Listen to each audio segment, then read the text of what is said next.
So we did a thing, and it's going to make Albert literally 100 times better, but you won't see it, at least for now. As you're aware, Albert is a strategic workforce planning solution. We use people data to forecast the supply and the demand over time along multiple scenarios. But of course, people using our solution want to be able to see these predictions through multiple angles. Jobs, location, legal entities, cost centers, grading. We call these angles dimensions, and the data can then be sliced and diced along these dimensions. So the core of Albert is what is called a cube, and we store workforce data in this cube. Inside this cube, there's a bunch of smaller cubes at the intersection of each dimension. So there are cubes, and it's like Inception, but for people data, and without Leo. You get the idea. That sounds familiar? It's because it's commonly referred to as business intelligence. The more segments you have inside each dimension, the more intersections you'll get. 100 segments times 100 segments times 100 segments, and that's already 1,000,000 mini cubes inside your bigger cube. Add a couple more dimensions like this, and you're flirting with 1 billion. Combien?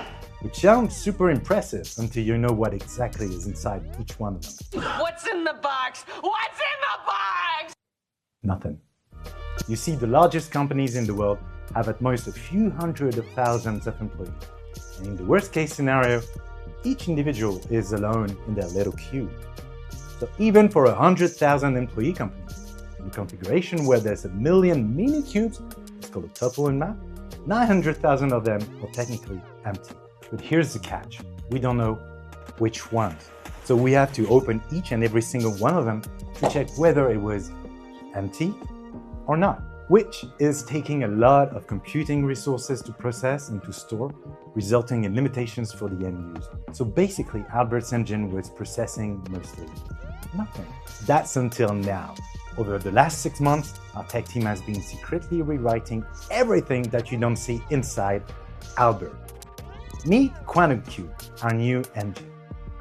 Instead of having to open each box to see whether it's empty or not, we now have an index that tells Albert which one needs to be processed and which ones don't. So back to my example, we can toss aside the 900,000 empty boxes to only focus on the 100,000 interesting ones, which we can already do in a couple of milliseconds.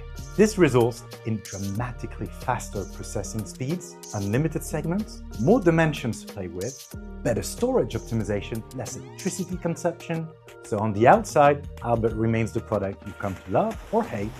I love to hate, I can't speak for everyone, but under the hood, it's like moving from thermal to electric. If you're an existing Albert customer or just someone curious about our platform and you'd like to know more about Quantum Cube, please reach out to us and we will tell you everything. Bye.